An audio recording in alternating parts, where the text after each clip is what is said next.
Hi, today I'm going to review what we went over in Coding Club. We are making a card battler. Our first lesson, we just made a web page and had two cards on that web page. They were not interactive or anything. Today we are going to try to drag those cards. So let me just move myself down a little bit so I can stay out of your way when I start coding, and I'll show you what we're doing. Everybody will have the same exact code at the end of this because we haven't gotten to a spot where it will be unique yet. That will be consistent through the first few sessions. So let's get to work. Just to note, I am using code that I got from W3 Schools. I'll be typing it in this. This will be the third time I'm going through this, and so I already have a roadmap, and each time that I've gone through it, the first two times I did hit a couple of bugs where I would stall for a little while. I don't think that should happen in this video. So the first thing in our index.html, we're not going to change much. What I did, I just made the cards look a little different because we are going to stack them on top of each other. So I just set the graphic for one is the text AAAA and the other one is BBBB.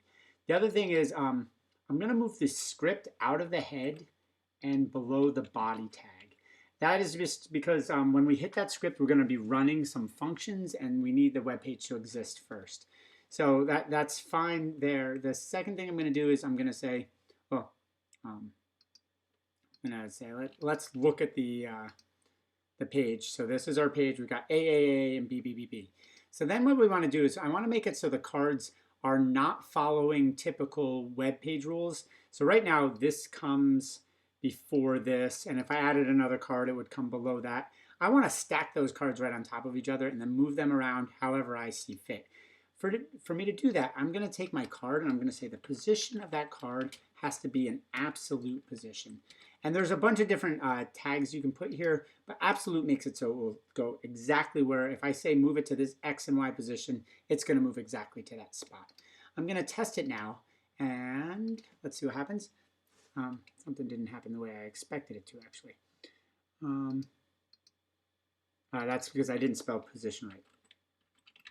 If I spell position right, then what should happen is magic. We only have one card, and actually we don't just have one card, we have two cards, but they are stacked right on top of each other. So that is exactly what we want. So now what we're going to have to do is we're going to have to make our cards draggable. So I don't want to put it in here, and eventually we are actually going to have most of our web page generated by JavaScript. And but right now we're going to put our card object right on the page, and we're going to say I want to move that class card. So any card class I want to be able to move. Now I am going to be I do have some notes that I have here, so I may not go in a completely natural order, but the first thing I want to do is I want to get the cards that are on the web page.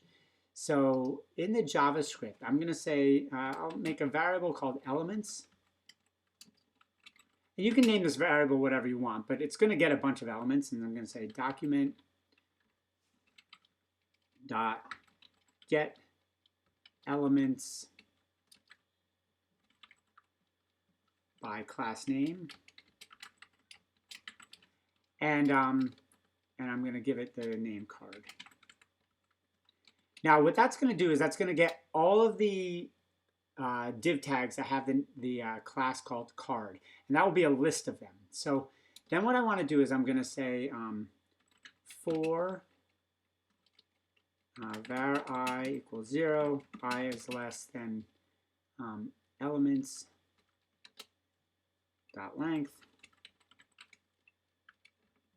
I plus plus. So we are going to iterate through our list, and elements needs to equal that. And so then what we're going to do is I'm going to write a function called drag elements. And shout out to W3 Schools. A lot of this was taken straight from their page. We will be modifying it as we go, but to get started, I definitely got a lot of support from W3 Schools. Drag element, and drag element is going to be a function that we write, and we can say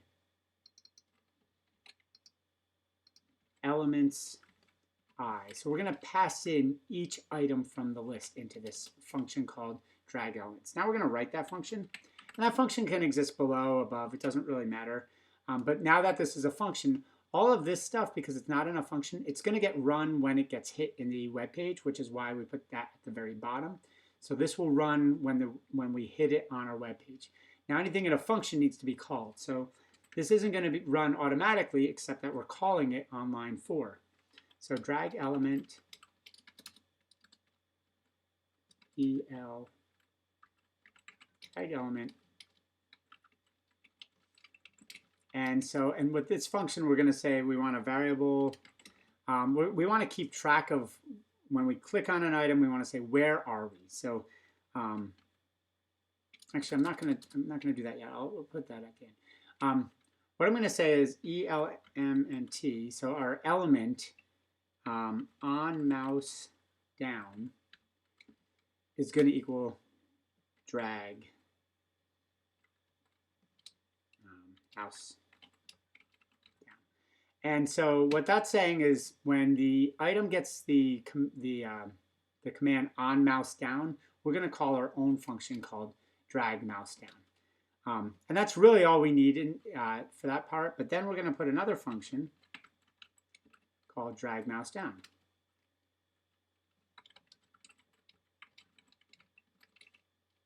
And that's going to have an event in it. And that event, we're gonna do two things. Oops, sorry.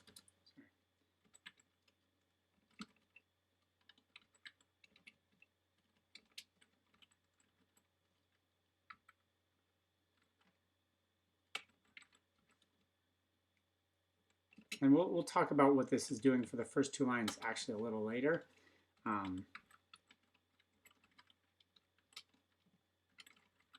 But for now, it's just going to make everything so it's kind of in our control.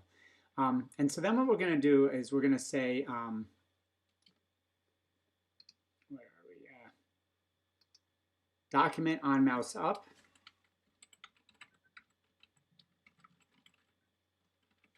Is going to be our mouse up method. And document on mouse move will be mouse move. So we're going to write 2 more functions. We're going to write mouse up and mouse move. Now mouse up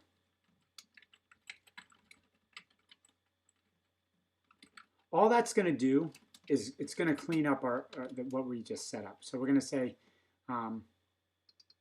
these 2 methods. It's going to say set them back to nothing.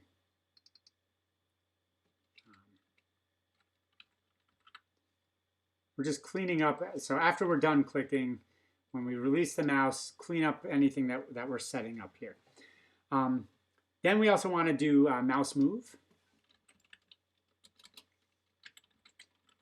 And typically I would be testing as I went a little faster.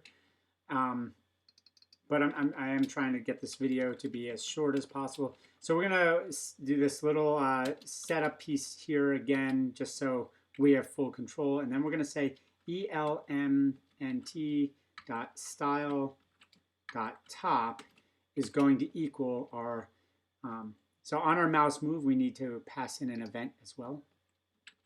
I'm going to call it EVT. So I'm going to say it's EVT dot client Y. And that's telling us where our Y mouse is. And we're going to say we want the left side to be the X position of our mouse. Now, it's going to look a little funny, but we can actually test this now. So back to here, preview static, and of course it doesn't work, even though I've done this several times. So what am I getting wrong here?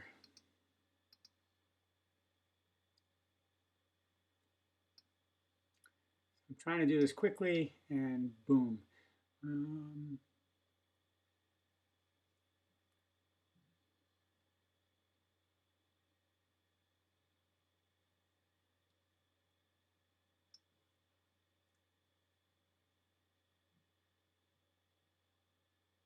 this looks pretty good.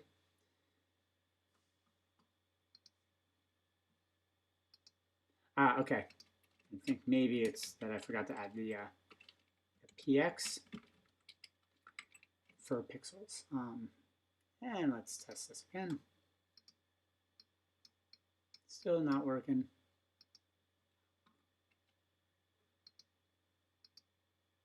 Oh. I didn't hit plus, I hit equal sign. Okay, now we're dragging. Now, if you notice, we're dragging from the upper left corner, and it doesn't matter if I drag where I drag from, and that's a little bit jarring. So the next thing I would like to do is I'd like to make it so it's dragging from wherever I click down on. So I'm going to come back to when we first click, and I'm going to make, well, in the drag element, I want to have a variable offset x, and another one offset y. And that's just going to, what I'm going to do is I'm going to keep track how far into the rectangle am I dragging. And so in on mouse down, I'm going to make another var called rect, and that's going to be element dot get bounding client rectangle. And what that's doing is that's finding where is the div tags rectangle. The div tag is a coordinate on our web page somewhere. And then I'm going to say offset x is equal to our mouse position, which is the same thing as below, evt dot client x minus our window position, which is at rect dot what is it? Rect dot left, and then offset y should equal evt dot client y minus rect dot top. And so that's going to then give us an offset, which at this point what we can do is we can come down to where we are moving, and we can say instead of moving so it's in the upper left, we're going to move it up. We're going to move the position by its offset.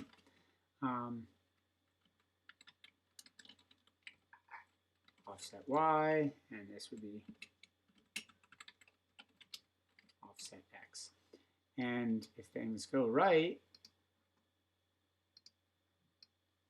and things didn't go right, so I have an error somewhere. I am going to look at the JavaScript console, so it might be telling me that I'm forgetting something. So get bounding client rectangle is not a function, so I have a typo. So it's not get client rectangle, it's get client rect. And hopefully that's our only error. Yep, and so I'm able to drag. Now the cool thing about this is it is going through all of our items named card. We can make the cards with CSS to look different. We can just come here and we can copy and just put a whole bunch of cards in. And then when we hit refresh, now we have a whole bunch of cards that we can drag around. And however many I just copied and pasted is how many I can drag around the window. So, and it's fun, it's playful. That's all we did today. So next time that we have Coding Club, we are going to put some graphics in. We might flip it over so the cards can flip forward and backwards. We're going to do so much this year. I'm really excited. I hope this helps. Have a wonderful afternoon.